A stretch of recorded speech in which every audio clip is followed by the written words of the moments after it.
जैसे कि आप मैंने इससे पहले डायरेक्ट इनडायरेक्ट के दो सेंटेंसेस की मैंने वीडियोस डाल दिए, असर्टिव और इंटरोगेटिव। अब थर्ड सेंटेंस होता है इसका इंपेरेटिव, वो बहुत इंपॉर्टेंट है। इसके लिए मैं कई बच्चों ने कमेंट किया सर डायरेक्ट इनडायरेक्ट को पूरे टॉपिक को कंप्लीट कर दीजिए, तो उसी टॉपिक को कंप्लीट करने के लिए मैं नेक्स्ट उसका पार्ट लेके आया हूँ। डायरेक्ट इनडायरेक्ट का थर्ड पार्ट है इंपेरेटिव सेंटेंस, बहुत इजी वे में आपको समझाऊंगा मैं, ठीक है। बिना देर किए स्टार्ट करते हैं, देखते हैं डायरेक्ट इनडायरेक्ट में इंपेरेटिव सेंटेंस में आपको क्या मिलेगा।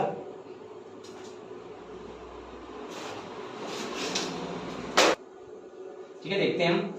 द टीचर, पहले जो इंपेरेटिव सेंटेंस को हम समझ लेते हैं। इंपेरेटिव सेंटेंस होता क्या है, बहुत इजी वे में। इंपेरेटिव सेंटेंस को मैं जैसे आपसे साफ साफ लिखा हुआ है आज्ञा सूचक वाक्य, इंपेरेटिव सेंटेंस का मतलब होता है आज्ञा सूचक वाक्य। यानी कि इंपेरेटिव सेंटेंसेस में कोई ऑर्डर दिया जाएगा, कोई एडवाइस दी जाएगी, कोई सजेशन दिया जाएगा।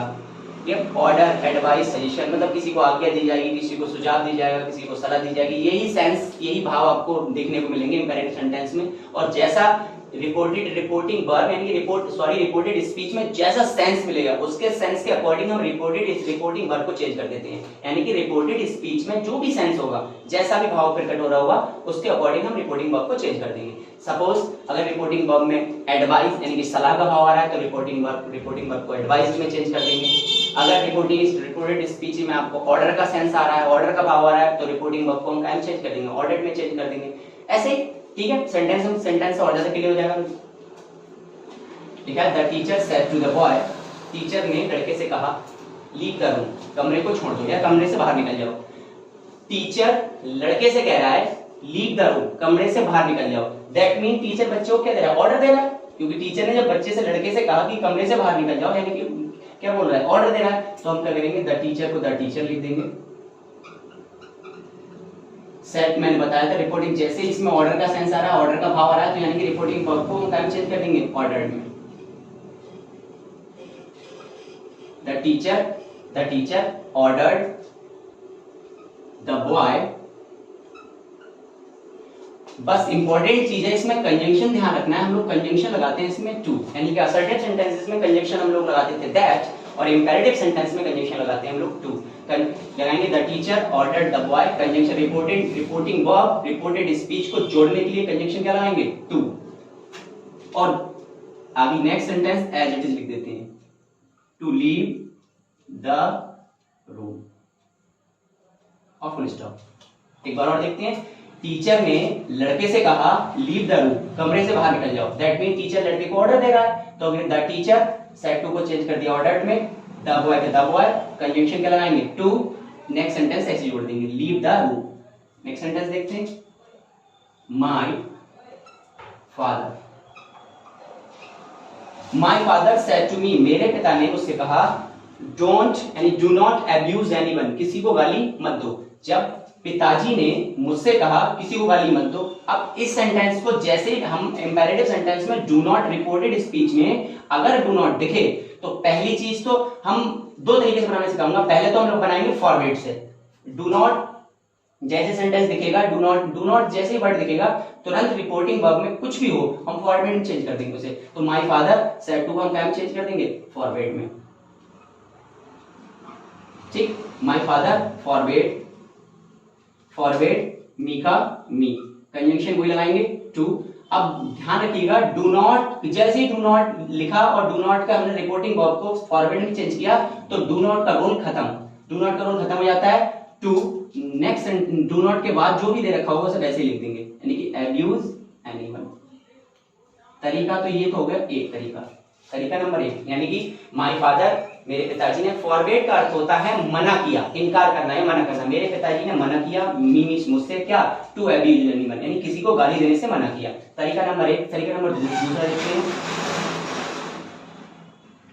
My father. अब दूसरा तरीका थोड़ा उसी जैसे नेक्स्ट पहले वाला सेंटेंस होता है उसके बेस पे, यानी कि पहले दूसरे वाले तरीके में हम लोग सेंस देखेंगे। डू नॉट अब्यूज एनीवन, मेरे पिताजी ने मुझसे कहा डू नॉट अब्यूज एनीवन, किसी को गाली मत दो। यानी कि जब पिताजी ने मुझसे कहा कि किसी को गाली मत दो, तो किस चीज का सेंस आ रहा है, ध्यान दीजिए, इस चीज का सेंस क्या आ रहा है, या तो एडवाइस या ऑर्डर। तो हम ज्यादा बेटर रहेगा, पिताजी ने मुझसे कहा किसी को गाली मत दो, एडवाइस में हम चेंज कर देंगे। ऑर्डर भी सुइटेबल है, ठीक, लेकिन एडवाइस ज्यादा बेटर लग रहा है। My father advised me my father advised me, do not को चेंज कर देंगे नॉट टू में, not to abuse anyone, abuse anyone। ठीक, दूसरा तरीका ध्यान समझेंगे। माय फादर, पिताजी ने मुझसे कहा किसी को गाली मत दो, तो पिताजी ने मुझे एडवाइस दी, तो my father advise, said to को चेंज कर दिया एडवाइज्ड में, मी का मी। डू नॉट, इस वाले सेंटेंस में डू नॉट को हम लोग नॉट टू में समझ लीजिए, या डू का हटा के नॉट और कंजंक्शन वही लगता था टू, तो सीधे समझ लीजिए डू नॉट को क्या चेंज कर देंगे नॉट टू, सेम वैसे लिख देंगे abuse anyone. Next sentence, He said to me, उसने मुझसे कहा please give me something to eat, कृपया मुझे कुछ खाने को दो। जैसे ही इंपेरेटिव सेंटेंस में या डायरेक्ट इनडायरेक्ट में प्लीज वर्ड दिखे, तो जैसे ही डायरेक्ट इनडायरेक्ट में प्लीज वर्ड दिखता है, तुरंत रिपोर्टिंग वर्ब में कुछ भी दे रखा हो हम वी वर रिक्वेस्टेड में चेंज कर देंगे। तो ही रिक्वेस्टेड मी प्लीज, मैंने प्लीज जैसे यहाँ पे डू नॉट में फॉरवर्ड में चेंज कर देते थे, यानी डू नॉट जैसे दिखे तो रिपोर्टिंग फॉरवर्ड में चेंज कर रहे थे, ऐसे ही प्लीज दिखे तो रिक्वेस्टेड में चेंज कर दिया, दैट मीन प्लीज का रोल खत्म। तो ही सेड टू का रिक्वेस्टेड में चेंज कर दिया, मी का मी, प्लीज का रोल खत्म। गिव आएगा, नेक्स्ट सेंटेंस क्या आएगा मी, और कंजंक्शन क्या लगाएंगे हम लोग to, requested me to, give को give, me first person subject के अकॉर्डिंग, यानी कि ही का ऑब्जेक्ट क्या हो जाएगा हिम। और जैसे ही प्रोनाउन चेंज करने की मैंने वीडियो डाली थी, सारा कुछ मैंने बता दिया था उसमें, give him something to eat. फिर से एक बार रिपीट कर रहा हूं, ही जैसे ही प्लीज दिखे तो रिपोर्टिंग वर्ब को तुरंत रिक्वेस्टेड में चेंज कर देंगे, मी का मी, प्लीज का रोल खत्म, कंजंक्शन क्या लगा है टू, गिव का give, me first person subject के अकॉर्डिंग, यानी कि ही के अकॉर्डिंग हो जाएगा हिम समथिंग टू ईट, ऐसे छाप देंगे। ठीक, नेक्स्ट सेंटेंस देखते हैं, द बैगर। अब ध्यान से देखिएगा, इन दो चीजों में बहुत कंफ्यूज रहते हैं बच्चे। यहाँ पे अगर कोई व्यक्ति किसी सेंटेंस में प्लीज बोल रहा है, तब तो हम रिपोर्टिंग वर्ब को रिक्वेस्टेड में चेंज करेंगे, लेकिन अगर प्लीज बैगर बोल रहा है, कोई भिखारी बोल रहा है, भिखारी किसी से भी कोई भी रिक्वेस्ट करेगा तो हमेशा उसे हम भीख मांगना ही बोलते हैं। अगर भिखारी किसी चीज से कुछ भी मांगता है तो हमारे सेंस उसका क्या निकल रहा है, वो भीख मांग रहा है। दैट मीन अगर बैगर प्लीज बोल रहा है तो बैगर की फिर रिपोर्टिंग वर्ब को हम बैग चेंज करेंगे। दैट मीन अगर भिखारी किसी से कुछ मांगता है तो उसे हम रिक्वेस्ट करना तो बोलते हैं, लेकिन हमारी कॉमन लैंग्वेज में उसे क्या बोला जाता है, भीख मांगना। तो यानी कि हम लोग बैगर क्या चेंज करेंगे, the bagger bagged, bagged, the bagger को सॉरी द बैगर और सेड टू चेंज कर देंगे बैग्ड में, the bagger bagged the lady, यानी कि भिखारी ने लेडी से भीख मांगी है, लेडी से कहा, क्या कहा, देखो प्लीज का रोल खत्म, लेडी कंजंक्शन क्या लाएंगे टू, फिर से देखेंगे द बैगर, यानी कि मैंने बोला अगर भिखारी प्लीज बोला है तो रिपोर्टिंग वर्ब को चेंज कर देंगे बैग में, क्योंकि भिखारी कुछ भी मांगता है उसे भीख मांगने बोलते हैं। तो the bagger bagged the lady, conjunction क्या लाएंगे टू, प्लीज का रोल खत्म, मैंने बता ही दिया है, क्योंकि प्लीज का जगह किसने ले ली, बैग ने, टू गिव को गिव, सेम वही सेंटेंस है ऊपर वाला, बस मैंने इसलिए बता दिया अगर भिखारी कह रहा है तो रिपोर्टिंग वर्ब बैग, अगर भिखारी नहीं है रिपोर्टिंग वर्ब रिक्वेस्टेड में चेंज होगी। ध्यान समझिएगा इस चीज को। ठीक, the lady to give me, same वही ऊपर सेंटेंस की तरह, हिम समथिंग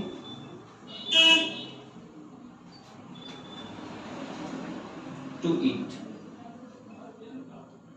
सेम सेंटेंस है, बस मैंने इसलिए बताया कंफ्यूजन क्रिएट होती है कि अगर कोई व्यक्ति प्लीज बोल रहा है तब तो रिपोर्टिंग वर्ब रिक्वेस्टेड है, लेकिन अगर बैगर प्लीज बोल रहा है तो उसे हम बोलते हैं भीख मांगना, तो इसलिए बैग्ड में चेंज हो जाएगा।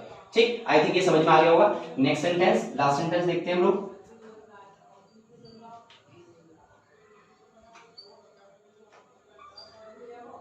अब देखते हैं क्या, my mother said to me, मेरी माँ ने मुझसे कहा, नेवर ड्रिंक एल्कोहल, कभी भी एल्कोहल मत पियो। मेरी माँ ने मुझसे कहा कभी भी एल्कोहल मत पियो। अब ध्यान से समझिएगा, एक सेंटेंस में डू नॉट आ रहा है, तब तो डू नॉट वाले सेंटेंस में हम रिपोर्टिंग वर्ब को फॉरवर्ड में चेंज कर देते हैं, और तरीका दूसरा भी था एडवाइस, मतलब इसके सेंस के अकॉर्डिंग भी हम चेंज करते हैं, लेकिन सबसे बेस्ट तरीका था फॉरवर्ड। लेकिन केवल ये वाला तरीका जो फॉरवर्ड वाला है वो डू नॉट पे ही लागू होता है, नेवर वाले में लागू नहीं होता है, इसलिए मैंने नेवर वाला सेंटेंस रखा है। नेवर वाले में सेकंड वाला तरीका एप्लीकेबल है। कौन सा, सेकंड वाला, यानी कि सेकंड वाला तरीका होता है सेंस के अकॉर्डिंग। अगर डू नॉट आ रहा है तब तो फॉरवर्ड में बनाइए, अगर नेवर आ रहा है तो सेंस के अकॉर्डिंग बनाइए। सेंस क्या है, मेरी माँ ने मुझसे कहा कभी भी अल्कोहल मत पियो, यानी कि इसका मतलब क्या, मेरी माँ ने मुझे एडवाइस दी कि कभी अल्कोहल मत पियो, तो माई मदर एडवाइज्ड मी। ठीक, ध्यान समझिएगा, डू नॉट को फॉरवर्ड में, लेकिन नेवर को कभी भी फॉरवर्ड में नहीं बदलती हैं। नेवर का तरीका वही सेंस वाला, यानी कि माई मदर सेड टू को बदल दिया एडवाइस, मी का मी कंजंक्शन के लाइन, और नेवर को नेवर टू में, advised me never to, next word ऐसे लिख देते हैं, ड्रिंक अल्कोहल। ठीक, फिर से देखते हैं, my mother advised me never to drink alcohol. ध्यान रखिए इस चीज पर। आई थिंक मैंने इंपेरेटिव सेंटेंस के जितने टाइप्स बनते हैं मैंने सारे क्लियर कर लिए हैं, और आई थिंक आपके लोगों के जो इंपेरेटिव सेंटेंस के जितने भी प्रॉब्लम्स थी क्लियर हो गई होंगी। ठीक है, नेक्स्ट वीडियो मिलते हैं, तब तक के लिए बेस्ट ऑफ लक।